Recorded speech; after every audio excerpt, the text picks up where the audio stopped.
दुनिया में कोरोना से हालात भयावह हैं और अपने देश में भी तस्वीर कुछ ऐसी ही दिख रही है। भारत में 24 घंटे में 27,000 से ज्यादा केसेस सामने आ गए। जी हां, टोटल केसेस लास्ट 24 आवर्स में जो सामने आए हैं वो है 27,553।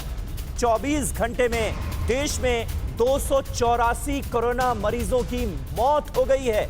284 लोगों की जान चली गई पिछले 24 घंटे में। हर रोज नए केस में 20% से भी ज्यादा की बढ़ोतरी दर्ज की जा रही। 24 घंटे में देश में 9,249 मरीज ऐसे हैं जो रिकवर हुए हैं। देश में इस वक्त कोरोना के 1,23,000 एक्टिव केस हो गए हैं। ओमिक्रॉन वेरिएंट से संक्रमितों की तादाद भी 1525 तक पहुंच चुकी है। तो आप अंदाजा लगाइए धीरे धीरे केसेस किस तरह से और कितनी तेजी से बढ़ते हुए नजर आ रहे हैं। 24 घंटे में देश में 284 लोगों की जान ले ली है कोरोना ने। हर रोज नए केस जो हैं वो 20% तेजी से आगे बढ़ते हुए नजर आ रहे हैं। 9,200 से ज्यादा लोग ऐसे हैं जो कि पिछले 24 घंटे में रिकवर भी हुए हैं। यह थोड़ी राहत की बात है। तो भारत में जो कोरोना की स्पीड है उसके बारे में जानना सबसे ज्यादा जरूरी है। क्यों यह कहा जा रहा है कि यह पूरी दुनिया में ऐसा लग रहा है कि कोरोना की सुनामी आने वाली। यह देखिए 28 दिसंबर 2021 को 9,195 केस थे। 29 तारीख को यह आंकड़ा बढ़कर 13,154 होता है।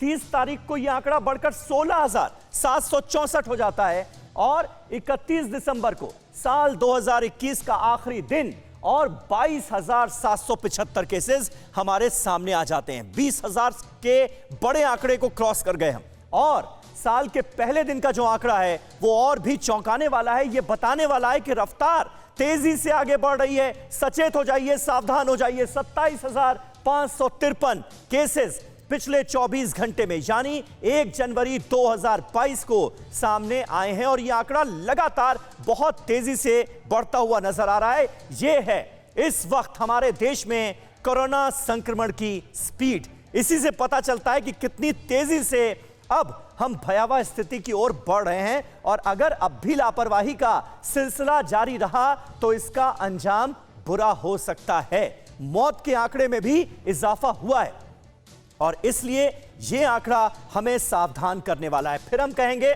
कि पैनिक सिचुएशन क्रिएट करने की जरूरत नहीं है। आपको पैनिक में नहीं आना है, लेकिन सावधानी और एहतियात बरतने की बहुत ज्यादा जरूरत है। उसमें कोताही की तो निश्चित तौर पर अंजाम बुरा हो सकता है। हमारे साथ तमाम खास मेहमान इस वक्त जुड़ चुके हैं। रजनीश, सबसे पहले मैं आपके पास आऊंगा। दिल्ली के आंकड़े भी चिंताजनक हैं। तमाम ऐसे मरीजों की संख्या भी बढ़ती जा रही है जिन्हें ऑक्सीजन सपोर्ट देने की नौबत आ गई है। इस वक्त सिस्टम, सरकार कितनी सतर्क नजर आ रही है? क्या होता हुआ ग्राउंड पर नजर आ रहा है ताकि स्थिति भयावह ना हो? देखिए, जिस तरीके से लगातार केसेस बढ़ रहे हैं और सबसे ज़्यादा चिंता की बात दिल्ली के 4 जिलों में सबसे ज़्यादा केसेस सामने आ रहे हैं। जो कल 2700 के आसपास में केस आए थे उसमें दिल्ली में जो दक्षिण दिल्ली है, इसके अलावा साउथ ईस्ट, वेस्ट और नॉर्थ वेस्ट, ये 4 ऐसे ज़िले हैं जहां पर आधे से ज़्यादा केसेस दर्ज किए जा रहे हैं पिछले 3-4 दिनों से। और ये बड़ी चिंता की वजह बनी हुई है कि आखिर ये 4 ज़िले ऐसे क्यों हैं जहां पर इतने ज़्यादा मामले सामने आ रहे हैं। आज दोपहर में अरविंद केजरीवाल एक प्रेस कॉन्फ्रेंस करेंगे और सरकार की ओर से जो लगातार वो बात कर रहे हैं उसको ही एक तरह से विस्तार देंगे, लोगों को जागरूक रहने की बात करेंगे। लेकिन चिंता की स्थिति ये जरूर बनी हुई है कि दिल्ली में 11 में 4 ऐसे जिले एक तरह से हॉटस्पॉट की ओर आगे बढ़ते हुए दिख रहे हैं और उसकी वजह क्या है, इसको लेकर सरकार की ओर से क्लैरिटी, कंफर्मेशन बहुत जरूरी होगा। लेकिन स्थिति दिल्ली में लगातार बिगड़ती जा रही है, स्थिति बिगड़ती हुई नजर आ रही है और हर तरफ ऐसी ही स्थिति नजर आ रही है। खासतौर पर मुंबई में जो हालात हैं वो भी बिगड़ते हुए अब नजर आ रहे हैं। मयूरेश का हम सीधे रुख करेंगे। मयूरेश, महाराष्ट्र का स्वास्थ्य विभाग जो है वो तो बड़ी आशंका जता रहा है, बहुत चिंताजनक बात कह रहा है कि 80,000 मौत की आशंका है। क्या इस वक्त स्थिति है और ये आलम ना हो इसके लिए क्या कोशिशें की जा रही? बिल्कुल, अगर हम करंट सिचुएशन की बात करें तो आपने कहा कि पूरे भारत में एक दिन में 27,000 केसेस रिकॉर्ड हुए हैं। उसमें से 9,000 केसेस जो है वो महाराष्ट्र से, और उन 9,000 केसेस में से 6,500 से भी ज्यादा केसेस जो है वो सिर्फ मुंबई से है। महाराष्ट्र सरकार ने क्या किया है? महाराष्ट्र सरकार ने 144 जो धारा है वो लागू की है, लेकिन अभी भी आज सुबह भी हमने जो रिपोर्ट की थी दादर सब्जी मंडी से, भीड़ उतनी ही है, भीड़ कम नहीं हो रही।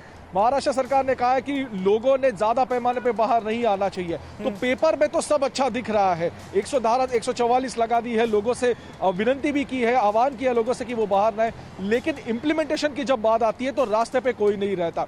31 दिसंबर था, 40,000 मुंबई पुलिस के लोग रास्ते पे थे, इसलिए ज्यादा सेलिब्रेशन हुआ नहीं, लोग बाहर नहीं है।